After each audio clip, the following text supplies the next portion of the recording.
दोस्तों आज तारीख है 1 मार्च 2022 और आइए चलते हैं बिहार सुबह की ताज़ा खबरों की ओर। लेकिन उससे पहले दोस्तों अगर आपने अभी तक इस चैनल को सब्सक्राइब नहीं किया तो कर ले, जिससे कि आपको बिहार सुबह की ताज़ा खबर रोजाना मिलती रहे। पहली और बड़ी खबर, बिहार में शराबबंदी के बीच बड़ा फैसला लिया गया। अब शराब पीने वाले को पकड़े जाने पर जेल नहीं भेजा जाएगा, इसके बदले उसे सिर्फ शराब माफियाओं की जानकारी देनी होगी। मिली जानकारी पर अगर शराब माफिया की गिरफ्तारी होती है तो शराब पीने वाले को जेल नहीं जाना होगा। यह जानकारी उत्पाद आयुक्त कार्तिकेय धनजी ने दी है। दरअसल बिहार की जेलों में बढ़ते शराबियों की वजह से यह बड़ा फैसला किया गया है। यह फैसला आज हुई बैठक में लिया गया है। अगली खबर, बिहार में सरकारी भर्ती का इंतजार कर रहे युवाओं के लिए एक अच्छी खबर है। नेशनल हेल्थ मिशन के तहत सूबे के स्वास्थ्य विभाग में हजारों नौकरियां निकली है।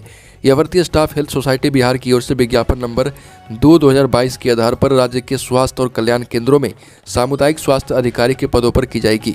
भर्ती अनुबंध के आधार पर होगी और इसके लिए योग्य उम्मीदवारों से ऑनलाइन आवेदन आमंत्रित किए गए हैं। अगली खबर, नेता प्रतिपक्ष तेजस्वी यादव ने बिहार कांग्रेस को एक बड़ा झटका दिया है। 2 फरवरी को ऋषि मिश्रा ने भूतपूर्व रेल मंत्री ललित नारायण मिश्रा के जन्मदिन के मौके पर कांग्रेस की अध्यक्ष सोनिया गांधी को पत्र लिखकर कांग्रेस छोड़ी थी। 1 माह भी नहीं बीते कि उन्होंने राजद की सदस्यता ले ली है। तेजस्वी यादव ने उन्हें पार्टी में शामिल कराया। ऋषि मिश्रा भूतपूर्व रेल मंत्री ललित नारायण मिश्रा के पौत्र हैं। अगली खबर, वीआईपी विकासशील इंसान पार्टी प्रमुख मुकेश सहनी अब भाजपा से आर पार के मूड में दिख रहे। यूपी चुनाव में जिस तरह से मुकेश सहनी भाजपा के खिलाफ मुखर हुए हैं, उससे साफ लगता है कि अब मुकेश सहनी भाजपा के साथ रिश्ता नहीं रखना चाहते हैं। यही वजह है कि मुकेश सहनी बीजेपी नेताओं के खिलाफ बयानबाजी तो करते ही थे, अब भाजपा के खिलाफ खुलकर मैदान में उतर चुके हैं। सैनी ने उत्तर प्रदेश के सभी अखबारों में एक विज्ञापन निकाला है जो पूरी तरह भाजपा के खिलाफ है। इस विज्ञापन के बाद भाजपा के अंदर खलबली मची है और सैनी ने साफ साफ कहा है कि भाजपा को वोट उत्तर प्रदेश में नहीं दे। अगली खबर, जब डिप्टी सीएम बिहार विधानसभा में बजट पेश कर रहे थे, ठीक उसी समय पटना में विधायक के नेतृत्व में रोजगार के लिए बेरोजगारों की लड़ाई की योजना बन रही थी। राज्य के 1 दर्जन से अधिक विभागों में फंसी नौकरी को लेकर लड़ाई लड़ने वाले संगठन अब एक साथ एक मोर्चे के तहत लड़ाई लड़ने को तैयार हो रहे। अब रोजगार संघर्ष संयुक्त मोर्चा के तहत सभी बहाली से जुड़े संगठन लड़ाई लड़ेंगे। इसके लिए 9 मार्च को पटना में रोजगार अधिकार सम्मेलन का आयोजन किया जाएगा, जिसमें आंदोलन की रूपरेखा तैयार की जाएगी। और बिहार के उप मुख्यमंत्री सह वित्त मंत्री तारकिशोर प्रसाद ने विधानमंडल में वित्तीय वर्ष 2022-23 का बजट पेश किया। 45 मिनट के बजट भाषण की शुरुआत उन्होंने कौटिल्य के अर्थशास्त्र के एक संस्कृत श्लोक से की, जबकि खत्म उत्साह बढ़ाती शायरी पर की। तारकिशोर ने 2,37,691 करोड़ 19 लाख रुपए का बजट पेश किया।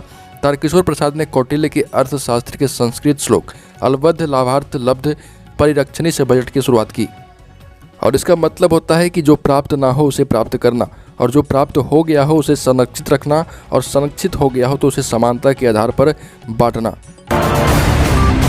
अगली खबर, मुख्यमंत्री की समाज सुधार यात्रा को राजद ने जनता के पैसे की बर्बादी बताया। लालू यादव और तेजस्वी यादव की पार्टी के बड़े नेता ने कहा कि शराबबंदी के नाम पर आम जनता के जरूरी मसलों की अनदेखी की जा रही है।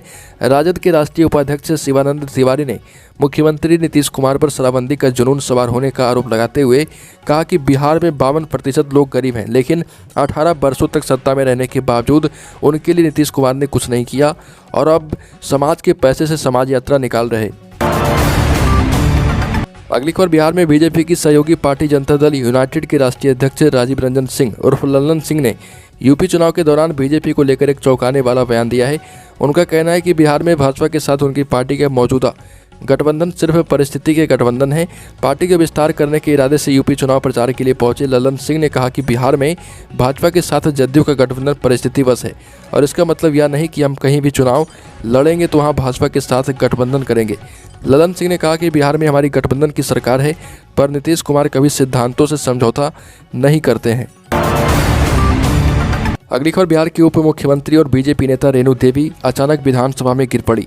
जानकारी के अनुसार डिप्टी सीएम रेणु देवी सीढ़ियों से उतर रही थी। अचानक उनका संतुलन बिगड़ गया और उसके बाद वह नीचे गिर पड़ी। रेणु देवी के वहां गिरते ही अफरा तफरी का माहौल हो गया और तुरंत वहां मौजूद उनके स्टाफ ने डिप्टी सीएम को उठाया। बताया जा रहा है कि उनके बाहों में हल्की चोटें आई है, लेकिन वह अभी तक पूरी तरह ठीक है। अगली खबर, बिहार में मौसम पर बंगाल की हवा का असर होगा और बारिश और बिजली चमकने के आसार जताए गए हैं। बिहार में मौसम हर रोज बदलने लगा है। बंगाल की खाड़ी की तरफ से आ रही पछुआ हवा के कारण राज्य के कई इलाकों में बारिश हो रही है। आपको बता दें कि बिहार के कई हिस्सों में मौसम आज भी साफ होने के आसार नहीं है। कई इलाकों में हल्की बारिश तो कुछ इलाकों में बिजली चमकने का पूर्वानुमान पटना मौसम विज्ञान केंद्र ने जारी कर दिया है। अगली खबर, अमूल ने देश भर के मार्केट में दूध की कीमतों में 2 रुपये प्रति लीटर की बढ़ोतरी करने का फैसला किया। अब अमूल दूध आज यानी 1 मार्च से अहमदाबाद और सौराष्ट्र के मार्केट में अमूल गोल्ड दूध की कीमत 60 रुपये प्रति किलो, अमूल ताज़ा 48 रुपये प्रति किलो और अमूल शक्ति 54 रुपये प्रति किलो मिलेगा। गुजरात कोऑपरेटिव दूध मार्केटिंग एसोसिएशन ने 1 वर्ष पूरा होने के पहले दूध के दामों में इजाफा कर दिया है। इससे पहले जुलाई 2021 में दूध के दाम बढ़ाए गए थे। बढ़ी हुई कीमतें अमूल दूध के सभी ब्रांडों पर लागू हो जाएगी। पर देश भर में पिछले 24 घंटे में कोरोना से संक्रमित होने वाले लोगों की संख्या धीरे धीरे घटने लगी है। पिछले 24 घंटे में कोरोना के 7,772 नए पॉजिटिव केस मिले हैं, जबकि 118 लोगों की कोरोना से मौत हो गई और वहीं 16,189 मरीज रिकवर हुए। अच्छी बात यह है कि लगातार 21 दिनों से कोरोना के मामले 1 लाख से कम हो रहे। केंद्रीय स्वास्थ्य मंत्रालय की आज के आंकड़ों के अनुसार देश में अब पॉजिटिविटी रेट जो है 0.26 रह गया है। खबर, पाकिस्तान के प्रधानमंत्री इमरान खान को पद से हटाने के लिए विपक्ष ने तैयारी कर ली है। विपक्षी नेताओं ने सेना से भी कहा है कि जब इमरान के खिलाफ अविश्वास प्रस्ताव लाया जाएगा तो उसमें दखल ना दें। पाकिस्तान पीपुल्स पार्टी के सह अध्यक्ष बिलावल भुट्टो ने दावा किया कि विपक्ष के पास 200 सांसदों का समर्थन है, जो कि इमरान खान को सत्ता से बेदखल करने के लिए बहुत ही ज़्यादा काफ़ी है। तो दोस्तों, बिहार की ताज़ा खबरों में अभी के लिए इतना ही। अगर आपने अभी तक इस चैनल को सब्सक्राइब नहीं किया तो कर लें, जिससे कि आपको बिहार सुबह की ताज़ा खबर रोज